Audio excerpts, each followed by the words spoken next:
les qualités de l'amour divin.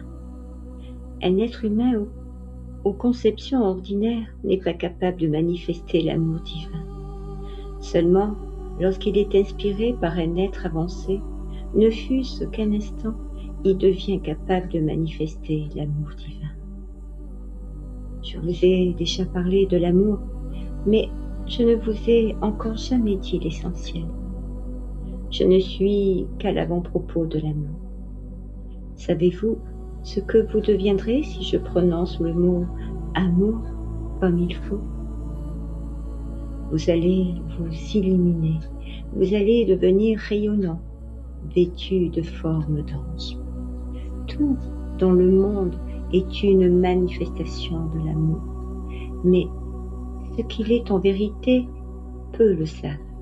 Il est une réalité extérieure au monde physique. Il est extérieur à votre volonté, à votre intelligence et à votre cœur. Il n'a que des points de contact avec eux. Dans les conditions actuelles, l'amour agit temporairement depuis l'extérieur jusqu'à ce que l'organisme humain s'en accommode.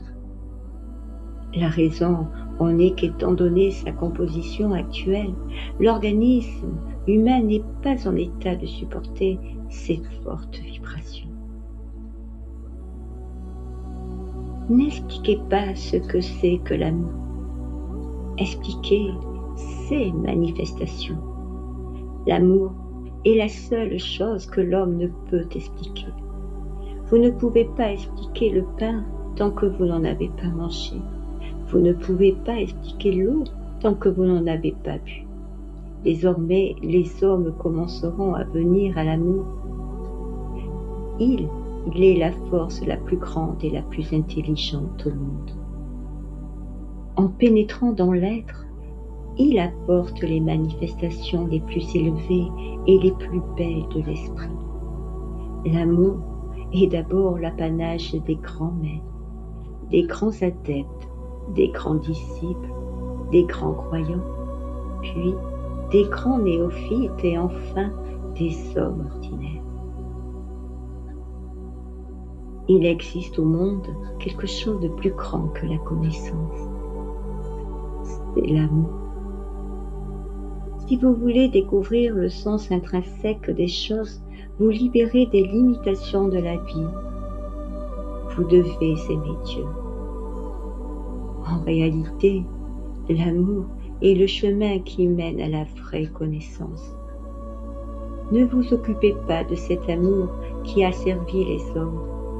Cet amour est dans le monde, vous l'avez ressenti.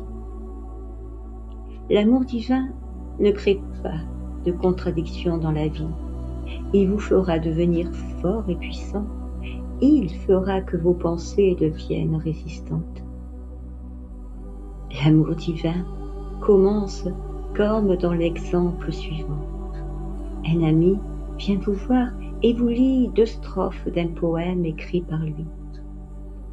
Mettez-vous à sa place. Réjouissez-vous comme si c'était vous qui les y avez écrites. Mais voilà que vous écoutez, mécontent, en vous disant « Pourquoi ce n'est pas moi ?» Quelqu'un fait un dessin et vous le montre. Réjouissez-vous. Ne dites pas « Pourquoi ce n'est pas moi ?» Un autre a fait un héritage. Soyez content pour lui. Un autre s'est mis des beaux habits. Soyez content pour lui.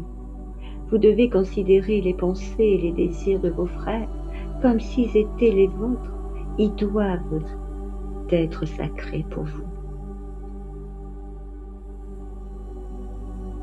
Ouvrez en vous un chemin pour l'amour.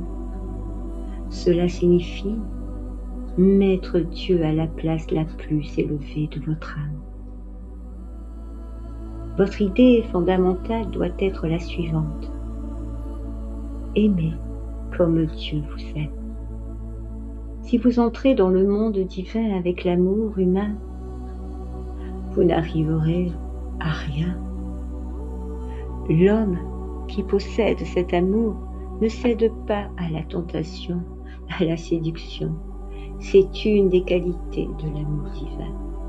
Personne n'est capable d'induire à la tentation celui qui a l'amour dans l'âme. Celui qui a l'amour divin est invulnérable. Les bêtes sauvages aussi reconnaissent l'amour. Lorsqu'elles le rencontrent, elles reculent. Lorsque l'amour passe d'un monde à un autre, il crée la souffrance.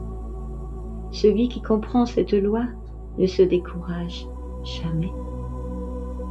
Lorsque le disciple désire acquérir la connaissance que l'amour apporte, il doit se dépouiller de ses vieux habits, c'est-à-dire de toutes ces souffrances inutiles, renoncer à l'égoïsme. L'amour est la condition première à l'autodéfinition de l'être humain. Aimer veut dire être en harmonie avec le monde divin de l'amour, avec le monde de l'amour des anges et avec le monde humain de l'amour, c'est-à-dire avec tous les êtres de bien.